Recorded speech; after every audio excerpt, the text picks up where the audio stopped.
First of all, these detentions of political leaders were quite unprecedented. Normally in Kashmir, there are two classes of politicians. One are the separatists who are seeking resolution or self-determination or independence. And then there are the mainstream parties which contest elections under the Indian constitution. So normally the separatists are under house arrests, and mainstream leaders are free. They are free to mobilize, they are free to organize, and free to participate in elections.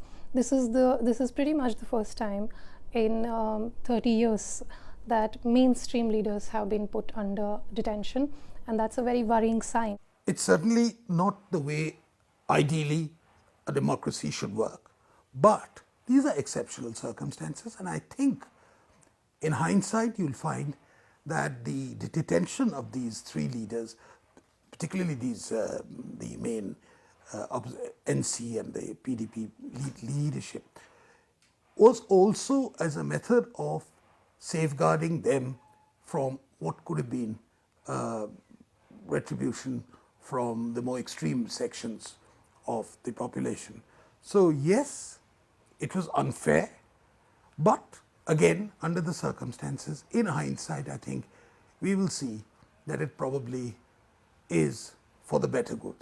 A political party which has very, very low representation in Kashmir is putting all of opposition under lockdown.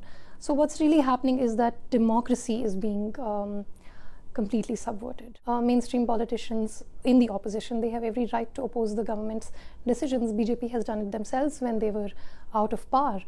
They have been allowed to lead protests here in Delhi. Why is it that when it comes to Jammu and Kashmir, Kashmir more specifically, it's as if people have no rights, it's as if there is no law, there's no democracy? I think they've been done for the larger sake of the public order, and I would say to you, to begin with, that these are exceptional measures. These are not measures that are ordinarily taken recourse to, but these are not ordinary circumstances. But can you do this in a democracy? Because you can do it in a democracy sometimes, because the whole process of the abrogation of 370 was done democratically. It was done with a due process.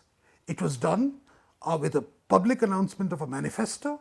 It was done with the endorsement of the people, and by and large throughout the country it has received sanction. There are such low voting percentages in Kashmir is because India is not seen as a country that keeps its promises.